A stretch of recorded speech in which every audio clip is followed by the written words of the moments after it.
ఏనాడు లేని అలవాటు ఈ జాగింగ్ ఏంటి డాడీ? ఏం చేయమంటావమ్మా, ఆడపిల్ల పెళ్ళన్న తర్వాత మాట్లా ఎన్ని తిప్పలు పడాలి. తిప్పలా అంటే అది కాదమ్మా, ఆడపిల్ల ఎదుగుతున్న కొద్దీ ఆడపిల్ల తండ్రికి ఒంట్లో బీపీ షుగరు కొలెస్ట్రాల్ పెరుగుతూ ఉంటాయి. జస్టిస్ జానకి దేవ్ కొడుకులో ఉన్నాడే. అమ్మ మానస, నాకు సడన్ గా నడుము నొప్పి వచ్చింది, నేను ఇక్కడ రెస్ట్ తీసుకుంటాను, యూ ప్రొసీడ్. Okay daddy.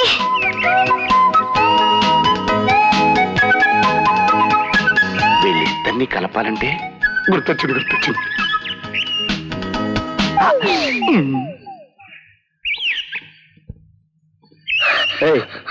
ఏమిటి ఒళ్ళు ఎలా ఉంది? నీకెలా ఉంది? రాయి బయట కొట్టేందుకు? రాళ్లతో కొట్టడం మనకు అలవాట్లేదు. ముక్కు మొహం తెలియని మొగాడికి సైట్ కొట్టం తెలుసా?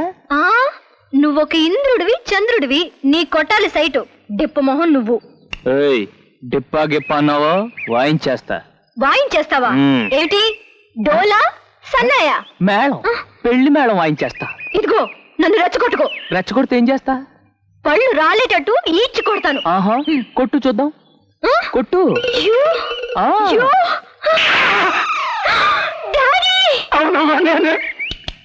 చూడండి, ఈ అమ్మాయి మీ కూతురేనా? అవును బాబు. ఈ తిక్కది మీ కడుపుని ఎలా పుట్టింది? కాస్త జాగ్రత్తగా ఉండమనండి, రాలిపోతాయి పళ్ళు. ఎవరు డాడీ ఆ వెధవాయ్? వెధవాయ్ కదమ్మా, వరుస కలుపుకుంటే బావాయ్. ఆ చాకు లాంటి కుర్రాడు జస్టిస్ జానకీదేవి గారి కొడుకు, మనకి కావలసిన వాడు.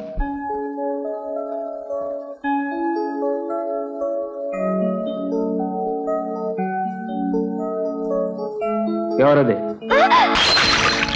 ఏమిటే పగిలింది? బుడ్డి తైలం, శృంగార తైలం. ఇట్రా. ఏంటి మావా? తైలాలు రాసి చేతబడులు చేస్తే లొంగిపోతాను అనుకున్నావా? తోలు వలిచి డోలు కడతాను. మావా ఏమైంది? గుచ్చుకుపోయింది.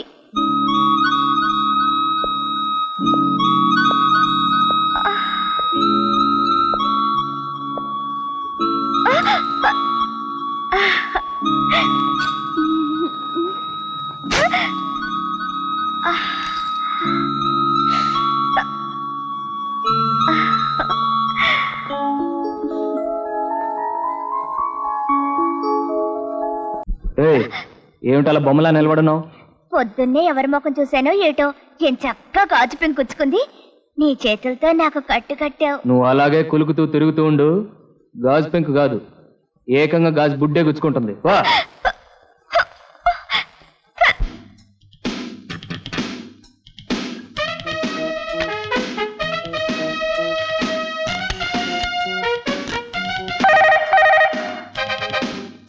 హలో, ఎవరు మాట్లాడేది?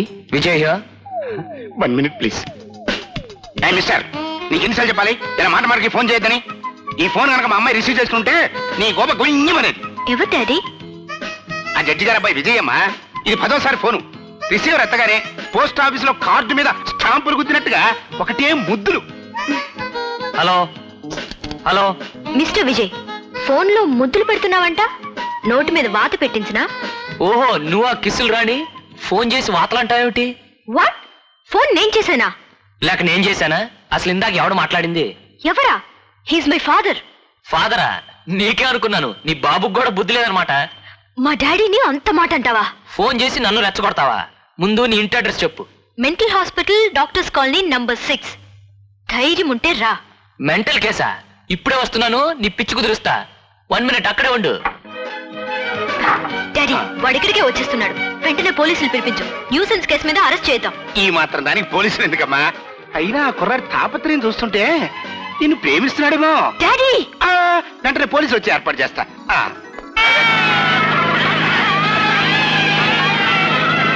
రామోహన్ గారు, రామోహన్ గారు, రామోహన్ గారు, ఆపండి, ఆపండి, ఆపండి.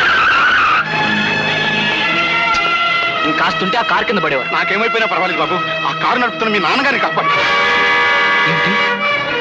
ఆయన మా నాన్న? అవును బాబు, అసలే మతి లేని మనిషి, ఏం ఆఘాయిత్యం చేస్తాడేమో. వెళ్ళు. అరే, కంగారు నిజం చెప్పేశానే. ఇప్పుడు ఎలాగా? జానకీదేవి గారికి ఫోన్ చేయాలి.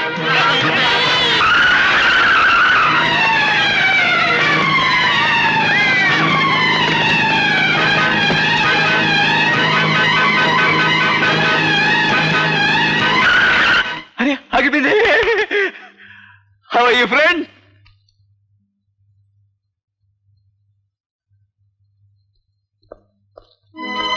ఫ్రెండ్ ఇల్లు ఎవరిది? మండే డాడీ, పదండి. అందుకే బాగుంది. ఓ ఫ్రెండ్, నాకు నిద్ర వస్తుంది. పైకి పదండి. పైన బెడ్రూమ్ ఉందా? ఏసీ కూడా ఉంది. ఏసీ ఉందా? థ్యాంక్స్. విజయ్, ఇన్ని సంవత్సరాలుగా నాన్న పిచ్చివాడని నాకెందుకు చెప్పలేదు అని నేను అడగటం లేదు. ఇప్పుడు ఇంటికి ఎందుకు తీసుకొచ్చావు అని నువ్వు అడగొద్దు. తండ్రికి దూరంగా నేను ఉండలేను, అందుకే శాశ్వతంగా ఇంటికి తీసుకొచ్చాను.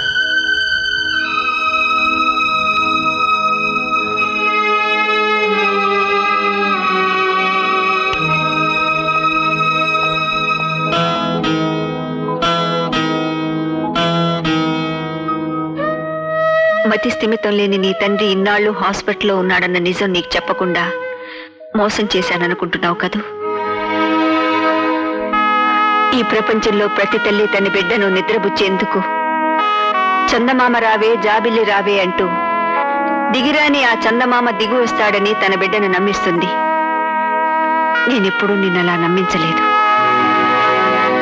ఆగడం చేస్తున్న పిల్లాడి నోరు మూయించటానికి అడుగో బూచోడొస్తున్నాడని అందరు తల్లులు భయపెట్టినట్టుగా నేనెప్పుడూ నిన్ను భయపెట్టలేదు. నీ కన్న తండ్రి మతి తప్పి ఆసుపత్రి పాలైన సంగతి నా నోటితో నీకు చెప్తే నీ కంట కన్నీటికి బదులు నెత్తురొస్తుందని ఈ తల్లి గొంతు మోగపోయింది బాబు.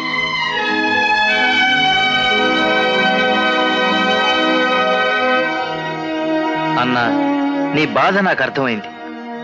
ఎంత ప్రయత్నించినా తమ్ముడు కన్నాని శిక్ష పడకుండా తప్పించలేకపోయాను. నన్ను క్షమించు. నా క్యారెక్టరే నీకు అర్థం కాలేదురా.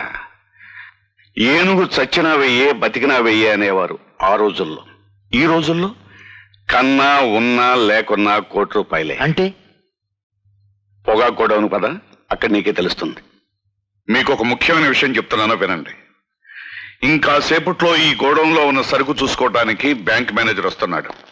ఇది మన ఫణిగాడి పేరులో ఉంది గనక నువ్వే ఫణిభూషణ్ రావు అని చెప్పు. అలాగే అన్నయ్య. ఆ బ్యాంక్ మేనేజర్ కొత్తగా వచ్చినాడులేండి. మీ తమ్ముడు వివరాలు అని తెలియగా వాడిని నమ్మించడానికే కదా నిన్ను పిలిపించింది. ఇదిగో, ఆ బ్యాంక్ మేనేజర్ ముందు ఈ శశిభూషణ్ రావుని నువ్వు ఫణిభూషణ్ రావు అని పిలవాలి. అలాగే.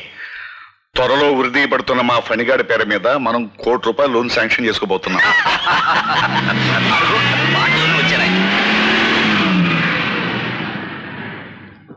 రండి మేనేజర్ గారు. నమస్కారం సర్పభూషణ్ రావు గారు. నమస్కారం. Hello sir. హలో. వీడు నా తమ్ముడు ఫణిభూషణ్ రావు. నమస్కారం. ఈ టొబాకో కంపెనీకి ప్రొపరైటర్. ఇక నేను వెళ్ళొస్తాను ఫణిభూషణ్ రావు గారు. వస్తాను సార్. ఓకే, వస్తాను.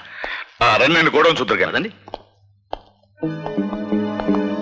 ఇదంతా వెస్ట్ జర్మనీకి వెళ్తాను. అలాగా. ఈ ఎగ్ మార్క్ లేబుల్ చెక్ చేసుకోండి. This is for Russia. I see. ఇవన్నీ ఎఫ్సివి. కాస్త రేట్ ఎక్కువైనా మంచి సరుకు తీసుకొచ్చి స్టార్ట్ చేశాం. సర్పభూషణ్ గారు, కోటీశ్వర్లు మీకు లోన్ ఎందుకండి? వ్యాపారం కదండి. రేటు తక్కువలో మావాడు ఈ పొగాకంతా అమ్మేశాడు అనుకోండి, 3 కోట్ల నష్టం వస్తుంది. అలాగా. అదే మీ దగ్గర లోన్ తీసుకుని మంచి ధర వచ్చినప్పుడు అమ్మాను అనుకోండి, మీ కోటి తిరిగి కట్టేయగా నాకు 2 కోట్లు లాభం. ఐసి.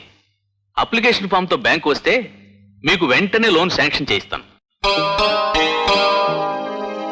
ఇదేంటనయా, నన్ను ఉరితాడు నుంచి తప్పించకుండా లోన్ అప్లికేషన్ మీద సంతకం పెట్టమంటావు ఏంటి? హైకోర్టులో అప్పీల్ చేశాను, కేసు నడుస్తుంది. నువ్వు విడుదలవుతావనే ధైర్యం లేకపోతే ఇంత డబ్బు అప్పెందుకు తీసుకుంటావురా? ఇదిగో సంతకం పెట్టు. ఏమిటో కత్తులతో ఆడుకొని చాలా రోజులైంది, కలం చేతికిచ్చావు.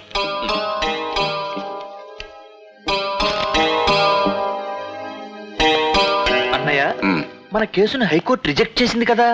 చిన్న, నా క్యారెక్టరే నీకు అర్థం కాలేదురా. ఎల్లుండి పొద్దున్నే నేను ఉరి తీస్తారు అంటే వాడు సంతకం పెడతాడా?